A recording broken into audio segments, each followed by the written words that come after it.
tyres that flat. Visible from miles away. A horror story unfurling in West London. Families had been sleeping here. Some were still trapped inside. They were pleading for help. Tragically for some, that help never arrived.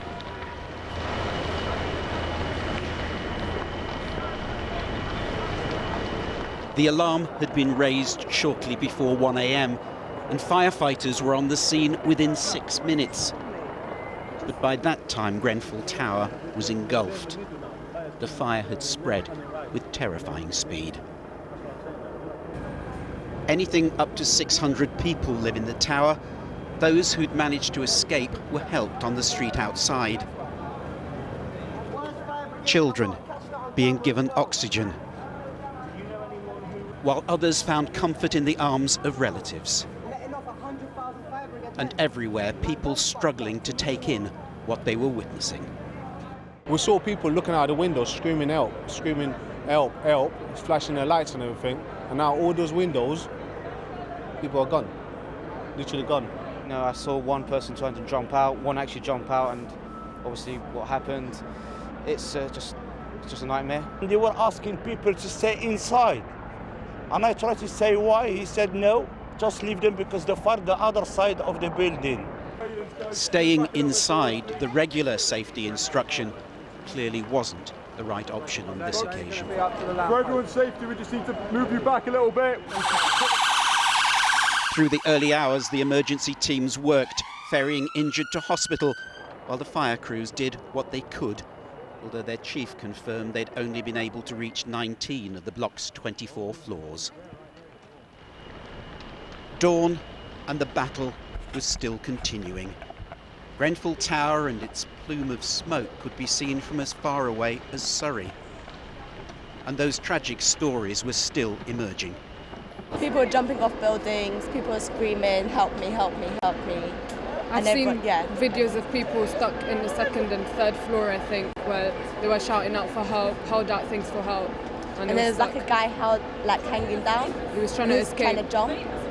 Banging on windows, you know, you could hear women, men screaming, shouting out for help. And I mean, when the fire got to its peak point, I could actually hear a man screaming, and then all of a sudden the screaming just stopped. Some residents blamed new cladding, part of a refurbishment of the tower, for spreading the blaze. And I see the fire blazing and coming up really fast because of the cladding. The cladding was flammable, and it just caught up like a matchstick. I have an old auntie in her late 60s, and so from the 17th floor we started. I woke her up; she was sleeping, and we started to come down. 7 a.m. Grenfell Tower is still burning. Parts of it disintegrating. And there were still people trapped in it. The look of a man who has waited all night for help. The emergency services have now confirmed that at least 6 people have died. 75 are being treated in hospital.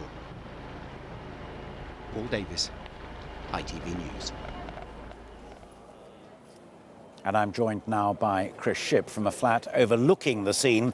Chris, you've spent the morning here. Terrible scenes, as we just heard from Paul Davis.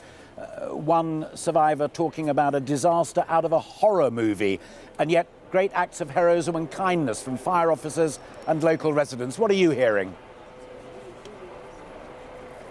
Well, Alistair, of course, you know, when something like this happens, we always talk about the residents who are coming out and the emergency services, including, in this case, the firefighters who are going in. And those firefighters are still at work on the building behind me at the moment. What we've been noticing in the past sort of 10 minutes or so is about on the sort of the 10th floor, 10th or 11th floor, there's still quite a major fire going on there.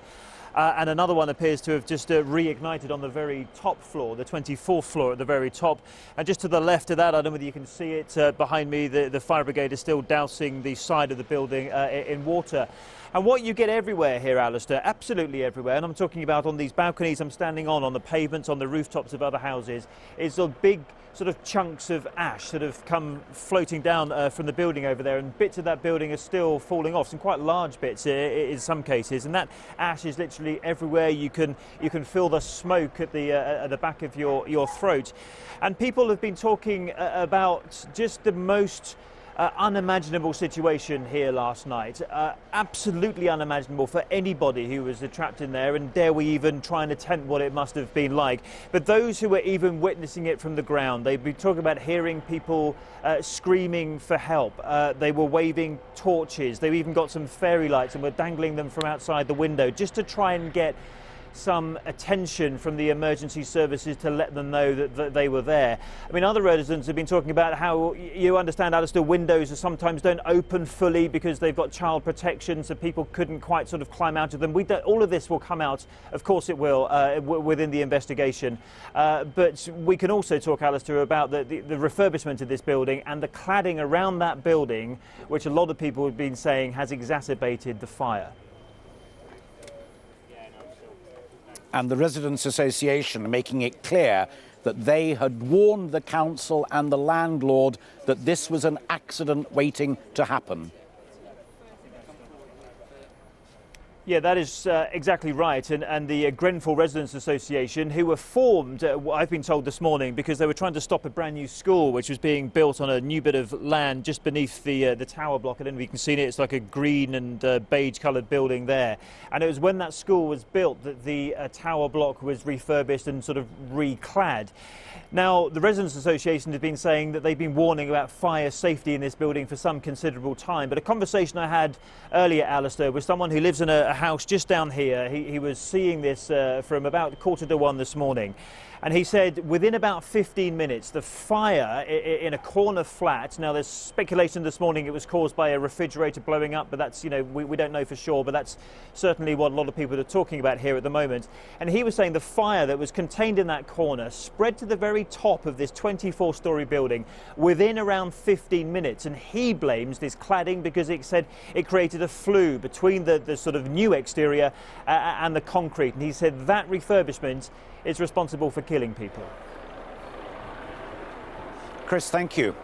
Now, as Chris rightly said, there will be investigations, there will be inquiries by the local authorities and by the fire brigade. But this is what we know as fact so far about what happened. The emergency services were first called to the Grenfell Tower in West London at just before 1 o'clock this morning.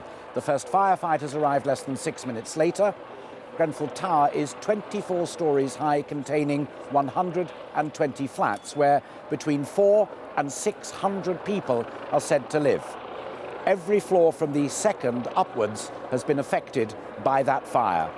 The Metropolitan Police have, as I said at the beginning of this programme, confirmed that 6 people have lost their lives, but they say that that figure is likely to rise. 74 people are still being treated at 6 hospitals across London, and 20 of them are in a critical condition. The cause of the blaze is yet to be established. Neighbours and local businesses in this densely populated part of West London have been rallying around to do what they can ever since the emergency began. People have thrown open their homes to provide shelter and help to the traumatised residents who escaped from Grenfell Tower and its inferno. Well, Emma Murphy joins us live now. What can you tell us about that community effort, Emma? It's an incredible community effort. It's been going on for hours now. Everywhere you look, there are people bringing water, food, clothing, blankets, the kind of things that those people who've been so dreadfully displaced will need. And many of those who survived are in community centres like the one behind me. Other members of the community have joined them. I'm joined by James. Now, you saw what happened last night and came down here to offer your support this morning. Tell me what will stay with you from the events of the night. The screaming of people. There were so many people that couldn't get out. A number of us tried to get in to try and get them out, but it was not possible. And even the police and fire brigade couldn't get them out. And frankly, we just had to watch people as, you know, things developed in the fire, and we couldn't help them. So there were children screaming. There was a lady who put her baby outside the window. There were lots of people and families who were trapped, And I guess, you know, it's still a bit of a shock because we couldn't help them, really, and it's a terrible incident, and I hope that there's a full investigation into what happened. Thank you for that, James. Ikran, if I can turn to you, James was talking about how frustrating it was not being able to help during the night. You're here trying to help today. You're at the community centre. Explain to me your role and what's happening here. Well, first of all, I mentioned earlier, we have a lady, wheelchair case, with her children and another old lady and a gentleman with a scratch. We've been just looking after them, making sure they have their medication.